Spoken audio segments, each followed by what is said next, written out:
Hey BoLS fans, AdamHarry here, back again with another BoLS Retro Corner review, back for part 2 of the Warhammer 40k chapter approved book of the Astronomicon. Again, last time we went over part 1, which was the first about half of the book, was just kind of talking about the different stuff to recap, the Space Wolf list, the campaign scenario they had going through there.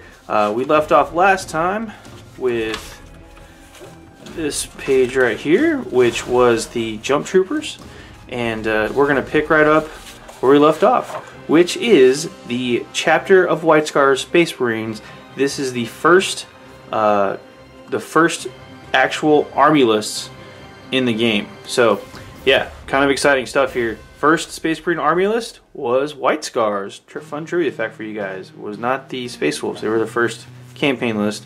But this is basically talks about in this little top section here was this is the basic template of how Marine chapters were supposed to be laid out. Basically telling you that if you wanted to create your own chapter or use one of the other ones in other supplements, this is the base points cost that you would start off of. So you had your characters here, type of characters, and then it went through basically your HQ choices, Marine characters. So you had Lieutenant Commander, Company Captain, and go on from there. So if this format looks familiar to you, there's a good reason for that. It's been done a lot. So different badges, all that fun stuff. Company Lieutenants, Master of the Apothecarian, Chief Librarian, Medics, Librarians, Chaplains, Astropaths, Tac Squads. Again, Rogue Trader had the Astropaths and all this stuff. The Rogue Traders were part of the Marines and stuff like that. The Marines were loaned out to them. So yeah, keep on going here. Just more White Scar stuff. Early days. It goes through the different. This is their special squad, their elite squad called the Soul Drinkers actually. And that's the Soul Drinkers logo, which is a heart with a tear shape.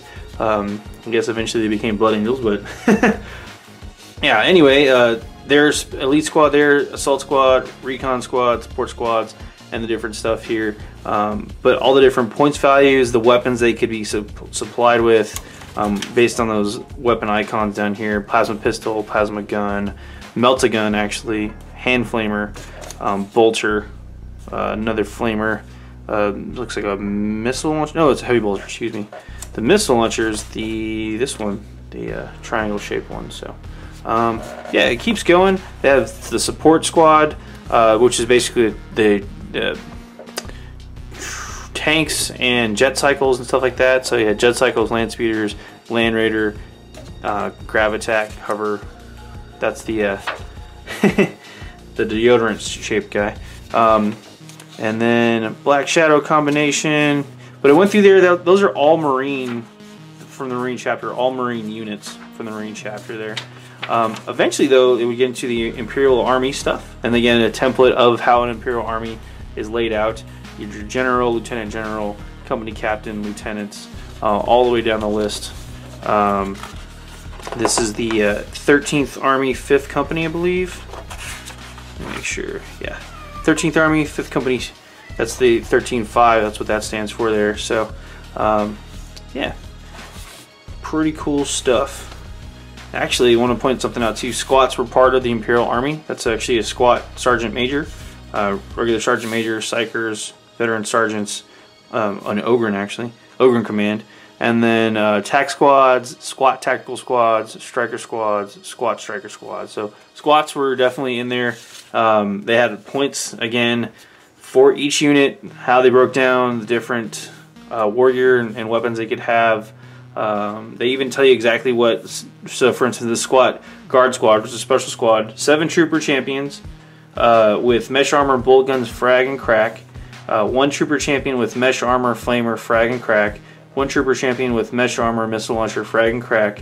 1 sergeant champion with mesh armor, hand flamer, power glove, frag, crack, and blind grenades. And then additional equipment that they could have. So the unit entries broke down, and they would tell you how many points they were per squad. So for instance, that guard squad I just went over was 188 points per squad. And you can have 1 squad of those. So and there, it's actually the special squad, the Volcanoes, which is their standard bearer right there. So keep going here. Assault squad, squad assault, Oberon supports, again, Rogue Trader, more of an RPG style game, so they also include Rogue Traders and their unit entries, what they would be able to bring on a campaign. So all that fun stuff. And let me find a bookmark. I'm going to pause real fast so I can find something to hold this page down. So we're back. Found something to hold the page up. So again, Rogue Trader, you had your Astropath, that's a major hero versus a minor hero, Company Captain. Again, Astropaths were loaned out Space Marines while they were journeying, so that's why they have the Company Captain in there. Company Lieutenants, Medics, Librarians, all these guys, chaplains in Space Marine armor. Again, part of the fluff. They got access to Marines as their own personal retinue, or they had a contingent of Marines they were loaned out. So, and then it goes on. These guys are company captains. And again, they would also have Imperial Army allies. So it's one army list, a bunch of stuff tied in there. So, and then it goes on to Imperial Army characters within that, the different squads available. Imperial Army squads that were also available, not just Imperial Army characters. So we open up this page, is another random full color page. It shows off just some different paint stuff. There's the Vincent Black attack bike, and then support guys with them. More support here. Different dreadnoughts. Some conversions and stuff that they actually did on this guy. He actually has spikes and stuff drilled in there. So, which I'm going to get to in a minute. So, land speeders, jet bikes, cool stuff. Keeps going. This is basically a pirate list. It's Krangor's Buccaneers, Claw Nebula Pirates, and it functions a lot like an Imperial Army list, but not quite the same. Doesn't have the Rogue Trader, for instance, but it's got a captain, first mate. But it's again example list of what you could take with the pirate list, basically human pirate list or mercenary list, I guess. Some more artwork here. I'm still trying to figure out what this guy was. He's not quite an orc, and he's definitely not human. He's green and looks weird. So anyway, there's a macro cannon, but again, more stuff in the mercenary characters, different squads. Eldar Void Dreamer, Eldar Impressor, Eldar Exegators. So Eldar were part of the Mercs, so that's what this whole thing's about. They didn't have a full-fledged list, but they were mercenaries. More Merc squads here. Calgar, Imperial Commander Marnius Calgar, Lord McCrag. Couple of things I want to point out on this page I actually want to zoom in on. First off, he's got a picture of the Emperor in his office there. He's got his Imperial Creed stuff there. He's sitting on the power throne again with some paperwork and pens, because that's what Calgar does. And he's got some stuffed Tyranids. So I always love this piece of art. It's really funny that he's got a picture of the Emperor on the Golden Throne looking terrible, and then some awesome stuffed Tyranids there. So Calgar, one man taking trophies. Moving on. More army list stuff for the Mercs. And then it gets into the battle color sections, which a couple of things I want to point out here, which I thought were fun. History of John Blanton. That sounds really familiar. If it does sound familiar to you, it's probably because they were making fun or kind of trying to include John Blanche, but the guy that did a lot of the early 40K artwork and had a huge influence on the setting in general. If you go through here, this funny story, it kind of tells the history of John Blanche, how he tried to be a Legionnaire, Astartes, got kicked out or didn't quite make the cut, and he basically took over their paint jobs, and his philosophy was, as long as it doesn't cover up the chapter colors or whatever, you can paint them however you want just to give that character more flair, but they do it in the setting, so it's kind of fun. But John Blanchian, thank you, John Blanche. It goes through here, and then this is pretty funny. This has an Inquisitor interviewing Benson Paul, who is one of the painters that did some of these models over here. But again, in the setting, in the tone, and it's kind of funny. I was reading it earlier. It's actually quite funny. He talks about the change from enamel to acrylic paints and stuff like that, and how he was influenced by the Blanton, and it's quite funny. It's very tongue-in-cheek, but it's actually an interesting way to write a painting tip article. Like, he talks about the different colors that he used and how he, you know, that yellow one, I just mixed some orange in there too, and don't stab me anymore. So pretty funny. But they talk just about how they painted different stuff. They actually talked about the squats and the orcs have similar paint colors, and like, is this some kind of crazy alliance? But no, not really. But anyway, then it gets into the orcs after a quick painting thing. Gets into the Orc Army List, because those were basically the big bads at the time. Different orc stuff here. So Overlord, War Chief, Shamans, Orc Psychers, Orc Commissars, which are surgeons/torturers, Discipline Masters, Sub-Chiefs, Grenadier Squads, Commando Squads, Bombardier Squads, Captured Bullock Jet Cycles, Captured Imperial Speeders. The orcs have been looting and using Imperial stuff since Rogue Trader, folks. So that's how they do it.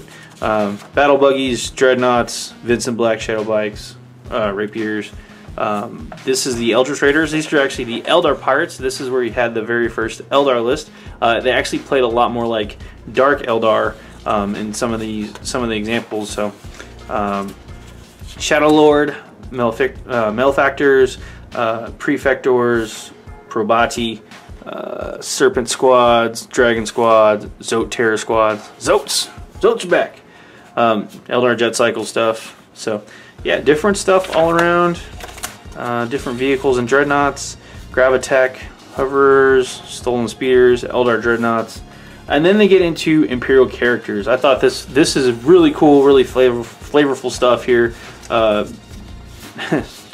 Penal Legion Master, Sturgeon Deathwalker, Mojarn Piet, Penal Legion Lieutenant. Maybe he becomes an Admiral later. Admiral Piet, I don't know. Deptus Mechanicus, all these different guys here, the different backgrounds and kind of a quick